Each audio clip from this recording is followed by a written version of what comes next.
Friends, welcome. आपका स्वागत है कृष्णा सर्जिकल में। मैं आपने नीचे के टाइटल में पढ़ा ही होगा कि मैं आपको क्या बताने वाला हूँ। आज मैं बताने वाला हूँ आपको सक्शन के बारे में। मेरे दोस्त ने सोहेल ने मेरे को मैसेज किया कि भैया बोले सक्शन कैसे क्या किया जाता है। तो सोहेल भाई, ये वीडियो आपके लिए। बड़ी बेसिकली बातें उसकी जानना जरूर रहती है कि जैसे अपन आज सक्शन करने वाले हैं तो उसके बारे में कुछ चेतावनी, उसके बारे में कुछ केयरिंग, उसके बारे में किन किन चीज़ों का आपका सामान लगने वाला है या किन किन चीज़ों का आपको यूज़ गिरने वाला है, ये सब कुछ मैं आपको बताऊंगा। और इसके अलावा मैं आपको एक लाइव डेमो भी दूंगा। तो सबसे पहले अपने को सावधानी बरतनी पड़ती है। सावधानी में आपको क्या क्या करना पड़ता है, जैसे कि पेशेंट कभी कभी इन्फेक्टेड रहता है, आपका फोर्स उनके ऊपर नहीं जाना चाहिए या इनका उनका इन्फेक्शन ऐसा फैलना नहीं चाहिए, क्योंकि उनकी वाली बड़ी वीकनेस वाले पेशेंट रहते हैं जिनको ट्रकोस्टोमी वगैरह लगते हैं। तो इस तरह में से क्या होता है कि ट्रकोस्टोमी भी उन्हीं पेशेंट को लगती है जैसे कि माइग्रेन हो गया, कोमा में है पेशेंट, या ब्रेन स्ट्रोक कह लो। इन लोगों को सबसे ज़्यादा टीटी लगती है। टीटी यानी ट्रकोस्टोमी। ट्रकोस्टोमी जो पेशेंट को जब भी सांस लेने में तकलीफ होती है या ब्रेन में का सांस ब्रेन में कम पहुंचती है, ऑक्सीजन लेवल जिसको अपन कहते हैं, तो इन जो चीज़ों का है ना, इनको ही सबसे ज़्यादा ट्रकोस्टोमी लगती है। तो इसके ऊपर थोड़ा सा मैं आपको चर्चा बताने वाला हूँ कि जैसे कि पेशेंट जब भी डिस्चार्ज होता है या हॉस्पिटल में रहता है तो इन समय पे क्या होता है कि टीटी गले में लग के, टीटी यानी ट्रकोस्टोमी जब भी गले में लग के उनको डिस्चार्ज दे देते हैं कि फिर वो कमेंट करते हैं कि इसका सक्शन हमको आता नहीं है, हमने कभी इसका सक्शन कभी किया नहीं है। तो उनके लिए भी अच्छा वीडियो है। मैं आपको घरगुती वाला भी बताऊंगा कि घर में कैसे क्या करना है, क्या क्या किन किन चीज़ों का आपको ज़रूरत गिरने वाली है। सबसे पहले तो आपको जब भी सक्शन करना है तो आपके दिमाग में डिसाइड होना चाहिए कि आपको किन किन चीज़ों की ज़रूरत है, किन किन चीज़ों को आपको यूज़ करना है, किन किन चीज़ों का आपको केयरली यूज़ करना है, और आपको सावधानी कौन सी बरतनी है। ये सब कुछ मैं आपको लाइव बताऊंगा और उसके भी अलावा मैं आपको बताऊंगा भी। सबसे पहले तो आपको जब भी आप सक्शन करोगे तो आपके पास सक्शन मशीन अवेलेबल रहना ज़रूरी है। सक्शन मशीन के एक दो इंस्ट्रूमेंट है जैसे कि नेल गैप, सक्शन ट्यूब, उसका फोर्स कितना रहना चाहिए, ये सब कुछ मैं आपको बताऊंगा। तो जैसे भी अपन जो जो सावधानी जो बरतनी है, जैसे कि पेशेंट मैंने स्टार्टिंग से बताया कि वो वीकनेस के जैसे रहते हैं, उनको थोड़ा ध्यान से ही करना पड़ता है। तो सक्शन करने के समय पे जो जो आपको जो जो सामान लगेगा मैं उसके बारे में आपको थोड़ा सा कुछ बता देता हूँ। सबसे पहले तो आपको सबसे मेन ज़रूरी है सक्शन मशीन, उसके अलावा सक्शन ट्यूब, उसके अलावा नील कैप, गोस पीस, एनएस, हैंड ग्लोव्स और सबसे मेन जो है मास्क। किन कोई कोई क्या करता है कि जब भी सक्शन करता है तो मास्क नहीं लगाता है घरगुती वालों में। तो इन बातों में आपको नज़रअंदाज नहीं करना है, क्योंकि चेस्ट में एक ऐसा इन्फेक्टेड रहता है कि जब भी वो सिक्रेशन जो बाहर जब वो खांसते हैं, क्योंकि सक्शन के टाइम पे वो ज़्यादातर के खांसते हैं, तो उन चीज़ों में आपको ध्यान रखना है कि वो इनडायरेक्टली आपके अटैच में नहीं आए। सक्शन करते के समय पे आपको मास्क पहनना ज़रूरी है, मास्क और हैंड ग्लोव्स, और भी उसकी पूरी प्रोसीजर है, उसको आपको फॉलो करना है। तो जैसे मैंने आपको बताया, सबसे पहले तो आपको थोड़ी सी जानकारी दे देता हूँ मैं पेशेंट के बारे में कि कैसे क्या करना है, कैसे क्या नहीं करना है। जब भी आप नेल कैप लेते हो, नेल कैप नॉर्मल लेना है कि पहले देखना है कि ट्रकोस्टोमी कौन सी है, वेंटिलेटर वाली है या शादी वाली टीटी लगी है गले में। तो जब भी आप सक्शन करते हो तो उसको वन साइड में आपको फिंगर से, आप या फिंगर से यूज़ करते होंगे तो आपको फिंगर से दबा के उसको सक्शन करना है। सक्शन करने के समय पे आपको दबा के उसका प्रेशर नहीं छोड़ना है, प्रेशर आपको पकड़ के रहना है। अंदर डालते समय पे आपको उसका प्रेशर छोड़ना है जब भी आप बाहर निकालो। तो जब भी आप निकालोगे तो रोटेट करना है। इससे क्या होता है कि जब भी पेशेंट को इंजरी हो, जो होने की जो चांसेस रहती है गले में, और नेल कैप भी आपको 7 से 12 सेंटीमीटर आपको डालना है। उसके अलावा आप थोड़ा सा ज़्यादा भी डाल सकते हैं, 8 या 12 तक के। उसके अलावा तुम डालोगे तो खांसने लगेंगे, इंजरी होने लगेंगी, कभी कभी गले से ब्लड वगैरह फेंक देता है, तो इसमें बड़ी क्रिटिकल वाली कंडीशन हो सकती है कि जैसे आपको हॉस्पिटल में लेके जाना पड़ सकता है। तो इन बातों को आपको बेसिकली बातें पता रहनी चाहिए। और जब भी आप सक्शन करते हो तो उनको प्रॉप टॉप में नहीं रखना है, उनको फ्लैट में रखना है। फ्लैट में रखोगे तो जो टीटी है, जो यू आकार की जो टीटी रहती है, जो गले के अंदर में जाती है, तो वो पोजिशन में आ जाती है। तुम जब भी आप प्रॉपर करते हो तो सक्शन नहीं करना है। और आपको जब भी आप सक्शन करोगे तो आपके साथ में 2 जन रहना जरूरी है। 2 जन यानी कैसा, कभी कभी पेशेंट बेंटी पे रहता है, ये ब्रदर ले लो या सिस्टर ले लो, इनके सहायता से आप कर सकते हैं। जब भी आप सक्शन करते हो तो उस समय पे एक जन आपको पकड़ने वाला असिस्टेंट रहना चाहिए। जैसे कि वेंटिलेटर पे जब पेशेंट रहता है या उसका फ्लो हटाना है या उसका फिल्टर हटाना है, तो उसको आपको इजीली उसका मदद कर सकती है कि जैसे कि आपको फ्लैश करना है, इस तरफ से वो प्रोसीजर उसकी रहती है।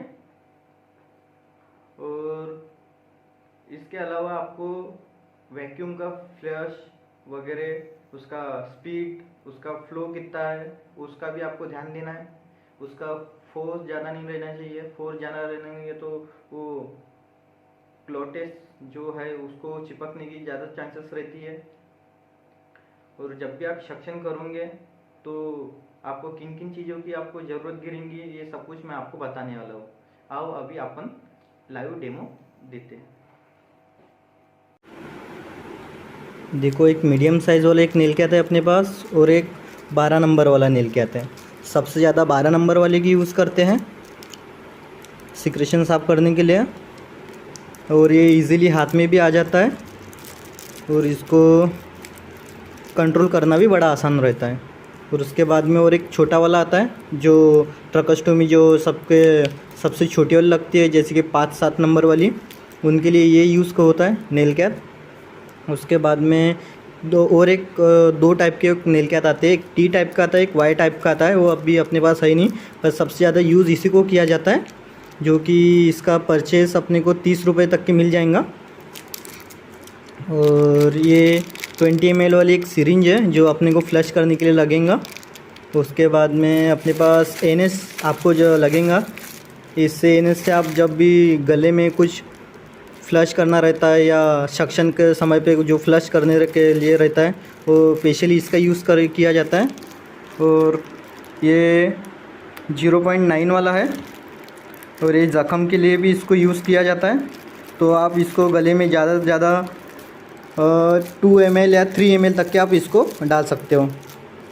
उसके बाद में आपके पास ग्लोव्स रहना ज़रूरी है। ग्लोव्स ये मीडियम साइज़ वाले हैं, सर्जिकल वाले नहीं है, तो आपको सर्जिकल वाली ग्लोव्स यूज़ करना है। उसके अलावा फिर आपको और एक ग्लोव्स देखने के लिए मिलता है जो कि पन्नी है।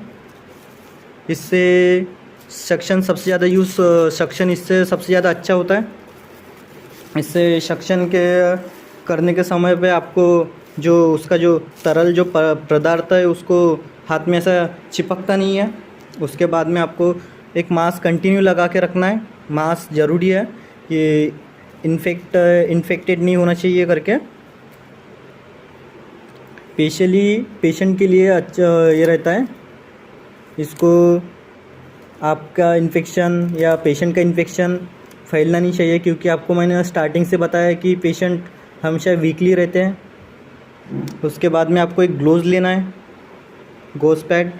उसको जब भी आप सिक्रेशन करते हो या कुछ सिक्रेशन बाहर आता है तो आपको यूज़ करने के लिए आसान रहता है। इससे ज़्यादातर करके जब आप सक्शन करते हो तो उसको साफ़ करने के लिए उसको यूज़ करना पड़ता है।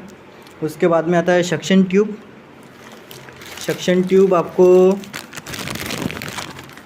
इसमें एक थंब कंट्रोलर रहता है जो आप देख सकते हैं। देखो यहाँ पे गड्ढा है, अभी तो इसमें वो लबर चढ़ा है तो आप इजीली उसको डायरेक्टली कर सकते हो। नहीं तो कभी कभी इसको वाई टाइप जो वी टाइप और वाई टाइप जो आपको नेल कैट बताया था, ये देखो दोस्तों, एक इलेक्ट्रिकल सक्शन मशीन है जो कि नरीना कंपनी की है और ये इसकी प्राइस 5 से 6 हज़ार तक की रहती है।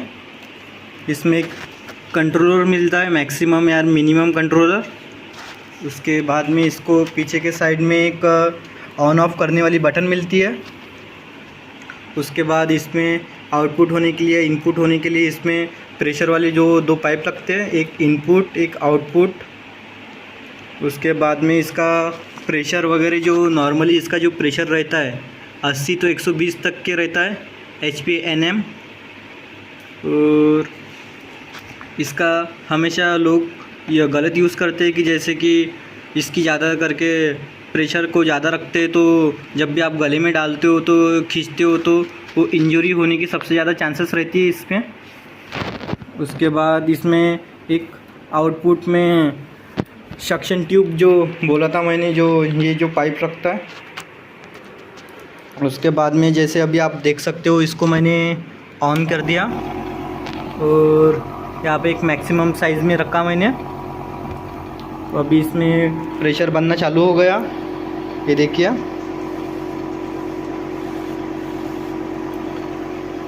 और इसके साइड में एक आपको होल मिल जाता है जो कि कंट्रोल करने के लिए मिलता है। जब भी आप गले के अंदर में डालते हो तो इसको आप ऐसे दबाओगे तो वो प्रेशर बनाना बंद कर देगा 2 मिनट के लिए। फिर इसको आप छोड़ोगे तो वो प्रेशर फिर से स्टार्ट हो जाएगा। ये देखो मैं आपको करके बताता हूँ। ये नॉर्मल वाला NS है जो आपको मैंने बोला था फ्लश करने के लिए जो लगेगा आपको, ये देखो।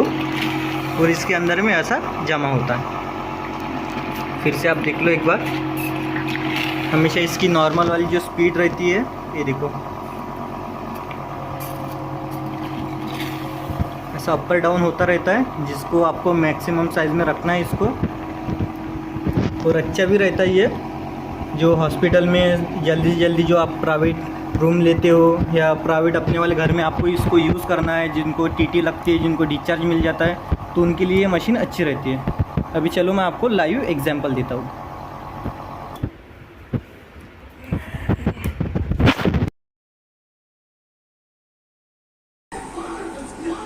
ये देखो दोस्तों, ये आ गया अपना वाला नेल कैप जो अपन ने सक्शन को लगाया। यहाँ पे एक प्रेशर बनाने वाला ये है।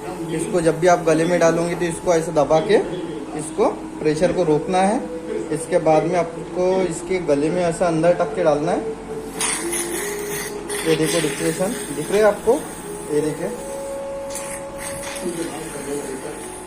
ऐसे 2-4 बार करना है।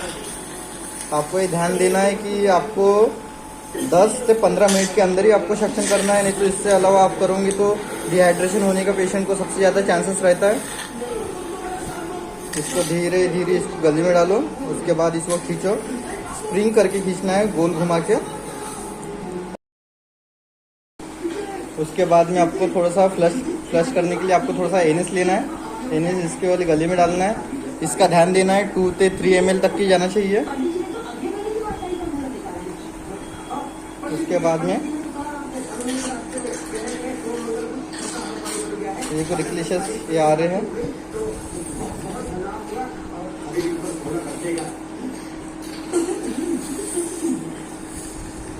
रिफ्लेक्सर आप देख सकते हैं जैसे वो खा सकते हैं। आपको इसका ध्यान देना है, आपको 12 से 8 तक इसको अंदर तक के डालना है।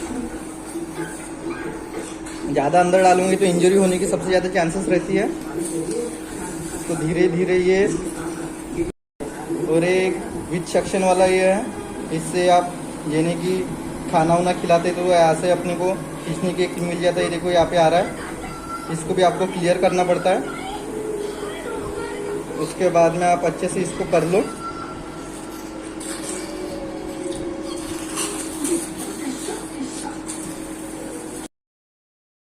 बाद में इसको एक बार फ्लश कर देना बस।